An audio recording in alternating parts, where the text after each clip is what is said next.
ಪದೇ ಪದೇ ಅಸೆಂಬ್ಲಿಯಲ್ಲೂ ಕೂಡ ಮಿಸ್ಟರ್ ಡಿ ಕೆ ಶಿವಕುಮಾರ್ ಅವರು, ಪರಮೇಶ್ವರ್ ಅವರು ಸಂವಿಧಾನದ ಪ್ರಕಾರ ಗವರ್ನರ್ ಅವರು ಅವ್ರಿಗೆ ಪ್ರತಿಜ್ಞಾವಿಧಿ ಬೋಧಿಸಿದ್ದಾರೆ.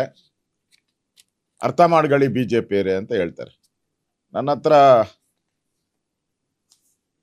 ಕೋರ್ಟ್ ಆರ್ಡರ್ ಇದೆ, ಸುಪ್ರೀಂ ಕೋರ್ಟ್ ಆರ್ಡರ್ ಇದೆ. ಇಲ್ಲಿ supreme court order 289 of 2005 supreme court order ಮಾಡಿದೆ. ಕ್ಯಾಬಿನೆಟ್ ಅಂದ್ರೆ ಹೆಂಗಿರ್ಬೇಕು ಅನ್ನೋದಕ್ಕೆ ಜಡ್ಜ್ಮೆಂಟ್ ಕೊಟ್ಟಿದ್ದಾರೆ. ಯಾವ ಕೇಸಲ್ಲಿ ಅಂದರೆ Manoj versus Union of India. ಇದು Union of India, Manoj versus. ಇದರಲ್ಲಿ ಕ್ಲಿಯರ್ ಡೈರೆಕ್ಷನ್ ಕೊಟ್ಟಿದ್ದಾರೆ. ಯಾರು ಪಬ್ಲಿಕ್ ಹೋಗಿರುವಂತ ಅದರಲ್ಲಿ ಕ್ಲಿಯರ್ ಆಗಿ ಮೆನ್ಷನ್ ಮಾಡಿದ್ದಾರೆ. ಸಚಿವ ಸ್ಥಾನ ಅನ್ನುವುದು ಕೇವಲ ಅಧಿಕಾರ ಅಲ್ಲ, ಸಾಂವಿಧಾನಿಕ ನೈತಿಕತೆ ಅಂತ ಹೇಳಿದ್ದಾರೆ. Constitutional morality, good governance, constitutional trust, ಸಾಂವಿಧಾನಿಕ ವಿಶ್ವಾಸ, ಈ ಮಾನದಂಡ ಇಟ್ಕೊಂಡು ನೀವು ಮಾಡಬೇಕು ಅಂತಾರೆ. ಇದರಲ್ಲಿ ಯಾವ್ದು ಬರ್ತಾರೆ? ನಾಗೇಂದ್ರ ಅವರು ಸಂವಿಧಾನ ನೈತಿಕತೆಯಲ್ಲಿ ಬರ್ತಾ ಇದ್ದಾರ? ಬರಲ್ಲ. ಗುಡ್ ಗವರ್ನೆನ್ಸ್, ಉತ್ತಮ ಆಡಳಿತ ಅಂದ್ರೆ ಅವ್ರ ಇಲಾಖೆಯಲ್ಲಿ ಕಳ್ತನ ಆಗ್ದಂಗೆ ನೋಡ್ಕೊಂಡಿದ್ದಾರ? ಅದರಲ್ಲೂ ಫೇರು. ಮತ್ತೆ ಸಂವಿಧಾನದ ಬಗ್ಗೆ ನಂಬಿಕೆ, ವಿಶ್ವಾಸ ಅದಿಲ್ಲೇ ಇಲ್ಲ. ಇದ್ದಿದ್ರೆ ಈ ಹಣನೆಲ್ಲ ಆಂಧ್ರಾಗೆ ಯಾಕೆ ತಗೊಂಡೋಗ್ತಾ ಇದ್ರು? ಅಲ್ಲಿಂದ ಬಳ್ಳಾರಿಗೆ ಯಾಕೆ ತಗೊಂಡೋಗ್ತಾ ಇದ್ರು?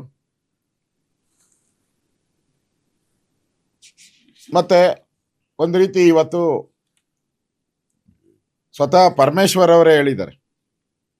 ಪರಮೇಶ್ವರ್ ಅವರು ಅವರ ಒಂದು ಸ್ಟೇಟ್ಮೆಂಟ್ ಅಲ್ಲೇ ಪರಮೇಶ್ವರ್ ಅವರು ಹೇಳಿದ್ದಾರೆ,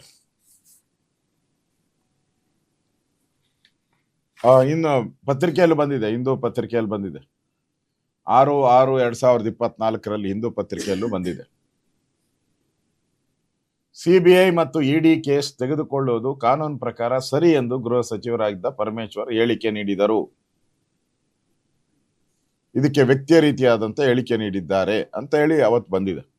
ಅಂದ್ರೆ ಪರಮೇಶ್ವರ್ ಅವತ್ತು ಸಿಬಿಐ ಮತ್ತು ಇಡಿ ಕೇಸನ್ನ ತಗೊಳ್ಳೋವಂಥದ್ದು ಸರಿ ಇದೆ ಅನ್ನೋ ಮಾತನ್ನ ಹೇಳ್ತಾ ಇದ್ದಾರೆ.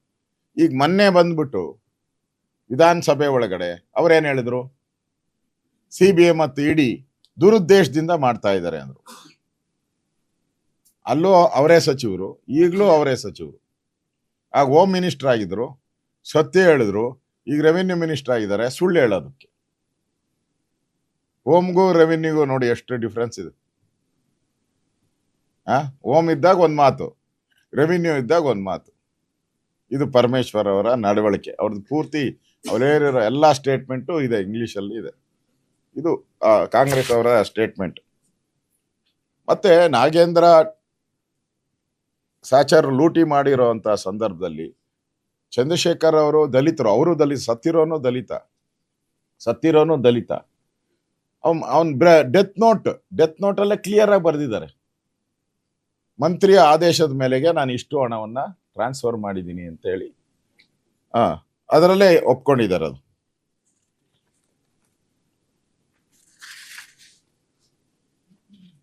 ಈಗಾಗಲೇ 3 ಪ್ರತ್ಯೇಕ ಚಾರ್ಜ್ ಶೀಟ್ಗಳು ಸಿಬಿಐ ಇದಾಗಿದೆ.